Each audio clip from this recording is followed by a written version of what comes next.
आज से पुरानी संसद भवन जो है वो इतिहास में दर्ज हो जाएगी। आज से नई संसद भवन में सांसद बैठेंगे, महिला बिल आज पेश होगा नई संसद में।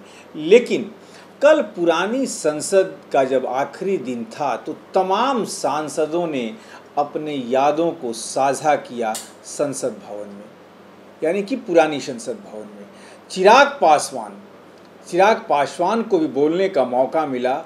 उन्होंने कहा कि मुझे तो आए अभी 9 साल हुए हैं, लेकिन अपने पिता के साथ आता था और उनके साथ इस संसद में बैठे हुए पल मेरे लिए अस्मरणीय है।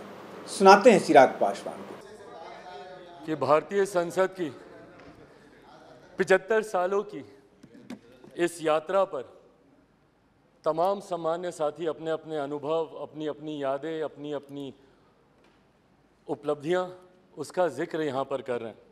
मुझे लगता है सर, एक दिन कुछ घंटे इन 75 सालों की यात्रा को समअप करके बताने के लिए बहुत कम है। पर मैं बधाई दूंगा जिस तरीके से आज हमारे प्रधानमंत्री आदरणीय नरेंद्र मोदी जी ने इतने कम समय में इतने खूबसूरत शब्दों के साथ जिस तरीके से इस 75 साल की यात्रा के बारे में उन्होंने पूरा बखान किया, जहां हमारे देश के प्रधानमंत्रियों के योगदान से लेकर इस संसद को चलाने में छोटे से छोटे कर्मचारी के योगदान तक की उन्होंने सराहना की, उनको भी उन्होंने सम्मान देने का काम किया। मीडिया के हमारे साथियों का भी उन्होंने जिक्र किया। यकीनन कई ऐसी यादें सर इन 75 सालों में रही हैं। सेकेंड टाइमर मेंबर पार्लियामेंट हूँ, युवा सांसद हूँ। कंपैरेटिवली संभवतः मेरा अनुभव बाकियों से कुछ कम होगा, पर 9 साल का मेरा भी अपना अनुभव है। पर इन 9 सालों से ज़्यादा सर मेरा अनुभव मेरे नेता, मेरे पिता आदरणीय रामविलास पासवान जी की वजह से रहा। बचपन से जब से होश संभाला, उनके माध्यम से इस संसद की कार्यप्रणाली को समझा, इस संसद की कार्यशैली को समझा, और जब पहली बार इस लोकसभा में आया तो उन्हीं का ही हाथ पकड़ कर आया। आज जब हम लोग नई संसद में जा रहे हैं तो यकीनन कई ऐसी यादें कौंधती हैं और यकीनन एक भावुक क्षण है। महसूस होता है कि जिस जगह पर मुझे मेरे पिता लेकर आए थे, आज एक नई यात्रा की ओर हम लोग जा रहे हैं। पर प्रधानमंत्री जी ने भी उसको भी बहुत खूबसूरती से बताया कि ये हम जैसे जो आज की तारीख में इस लोकसभा में मौजूद हैं, इस संसद में मौजूद हैं, राज्यसभा के भी सदस्य, हम लोग ले ये गर्व का लम्हा है, जहां एक तरफ हम लोग इतिहास के भी हम लोग साक्षी रहे हैं, वहीं एक नई ऊर्जा के साथ भविष्य की भी ओर हम लोग जा रहे हैं। तो वो कड़ी बनने का सौभाग्य हम लोग को मिला इतिहास और भविष्य के बीच, जो यकीनन मौजूद यहाँ पे तमाम सांसदों के लिए एक गर्व की अनुभूति कराता है। सर, आज जब हम लोग यहाँ पर मौजूद हैं, यकीनन हर राजनीतिक दल के पास अपने अपने एजेंडे हैं, और एजेंडे हैं इसीलिए वो राजनीतिक दल है।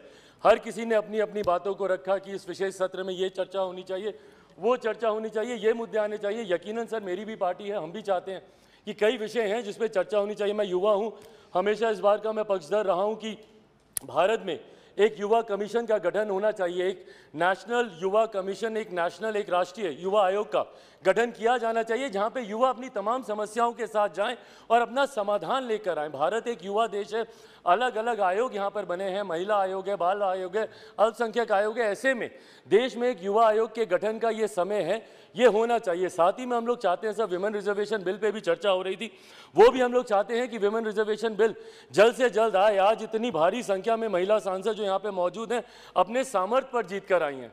ऐसे में इनको किसी के सहारे की जरूरत नहीं है, बट विमेन रिजर्वेशन बिल आने से जरूर और बल मिलेगा और ताकत मिलेगी, उसका भी हम लोग समर्थन करते हैं। और साथ ही में लंबे समय से हम लोग की मांग रही है एक इंडियन जुडिशियल सर्विसेज को लेकर।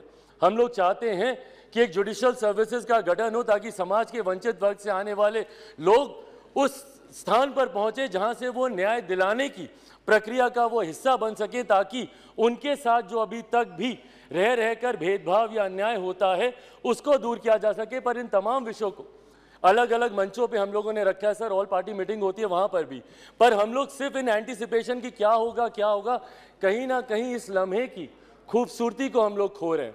आज मैं बस यही आग्रह करूंगा कि कौन सा बिल आ रहा है नहीं आ रहा है, पर ये जो विशेष सत्र बुलाया गया है ये इतिहास और भविष्य को जोड़ने वाली कड़ी को लेकर बुलाया गया है। हम लोग का ध्यान यकीनन केंद्रित उस तरफ भी होना चाहिए ताकि इस लम्हे की खूबसूरती को हम ना भूल जाएं। पूरा देश नज़र लगाए इस पर, देख रहा है कि कैसे हम लोग यहाँ से दूसरी नई संसद में हम लोग जा रहे हैं। देश ही नहीं पूरी दुनिया देख रही है।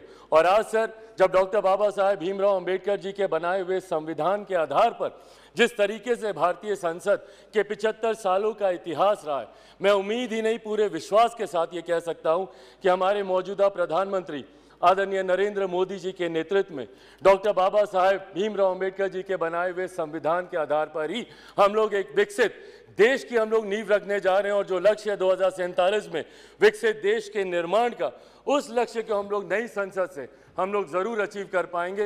अंत में अपनी बातों को समाप्त करूं सर, मैं ज़रूर अपने क्षेत्रवासियों का धन्यवाद करूंगा। और मुझे लगता है हम सब यहाँ पर हैं भारत की जनता की वजह से, अपने अपने क्षेत्रवासियों की वजह से। मैं जमुई से आता हूं सर, मैं जमुई वासियों का धन्यवाद करूंगा। मेरे नेता, मेरे पिता अगर आज जीवित होते और यहाँ पर होते तो ज़रूर वो भी अपनी कर्मभूमि हाजीपुर का जिक्र करते।